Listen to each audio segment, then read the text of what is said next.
Okay, check this out. This is the main switchboard of the site, right? Okay, and this is our board, and then there's our system over here, right? All of the renewable energy supply. So you see these big cables coming up from underground. Those are coming in from the power grid, right? So that's the energy supply. That would be like AEP's, American Electric Power supply to the site. And then what happens is that actually presently goes into the system, this network of energy, and the energy then goes to each individual tenancy, right? And the community meter, which is for community lighting and pumps and all the rest, right? And then here are all of their isolators, okay? So now what we're doing is we're saying, okay, we want to install all this big renewable energy stuff into the site, but you know, how do you divide it amongst the tenancies, and how do you know what's going on? Now, in Australia, you can't legally do that without having something called an embedded network, and that means a master meter where all of the energy coming from the power authority enters, and then we then divvy up all of the energy on the other side to these tenancies, okay?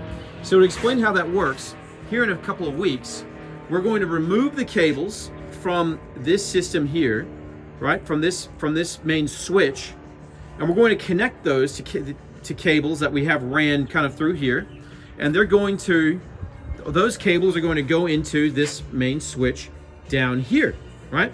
Now what you can't see is that these are at two different levels. You can kind of see it here. See how one's back and one's forward.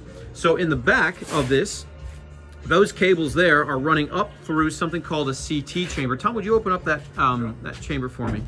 So what you're about to see here is this is called a CT chamber, and inside of it you already have current transformers that are installed. So those cables from down below run up through here, come out, and they're going through these CTs, and that's where all of the power entering this site is metered and paid for now from one meter. So you're like, wait a minute, there's 7 tenancies. Yeah, there is. We'll get to that in a minute. So then up here, the actual meter will be installed here, and it'll kind of look like one of these, right? But it'll be here, and there's only one of them, right? So and then the energy, then those cables go loop back behind, and then they come out here back to the site. So it's kind of an inline meter that we've installed here, okay? And then the power company doesn't see any of these meters anymore. We do. Those are now become our meters that we bill the tenants for energy from, right? Now, we don't really use these meters, right? We use our metering system, which is inside the Batmobile looking switchboard here.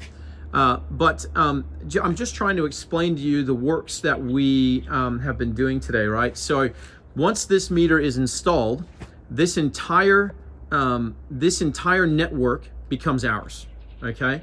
And what we're doing up here on the roof, and you can see what a great job they've done of making this look good. You can see all the energy from the big solar system is coming down through this big it's called a cable tray, right? But we've had them put kind of a cover over top of it. So up on the roof here, a big solar system. We need to expand it. It's going to cost us about 40 grand to expand it. We need to, because that actually makes our system profitable here by expanding it. So we need to do that as quickly as possible. I'll explain that to you later. So all of that energy is coming down into this system here. It's already cabled.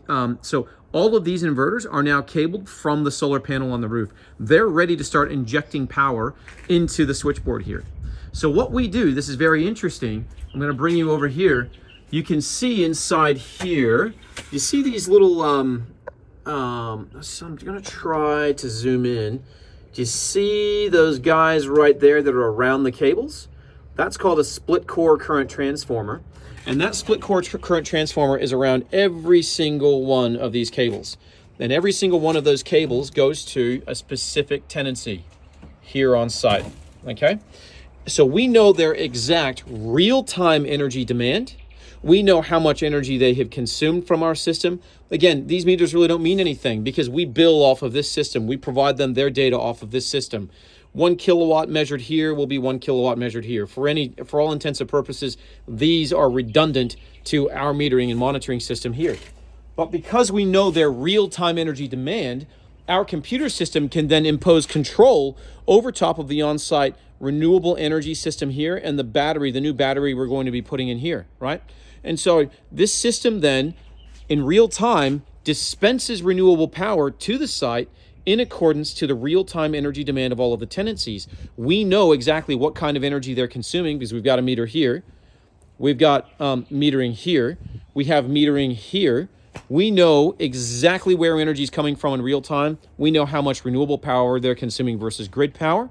Our objective is to offset expensive grid power with the majority supply of renewable power on site. That means we need this as close to 100% supply as humanly possible to minimize the amount of energy that comes through here and through that meter there, because we, Rex Energy, has to pay for all of the energy that enters the site here.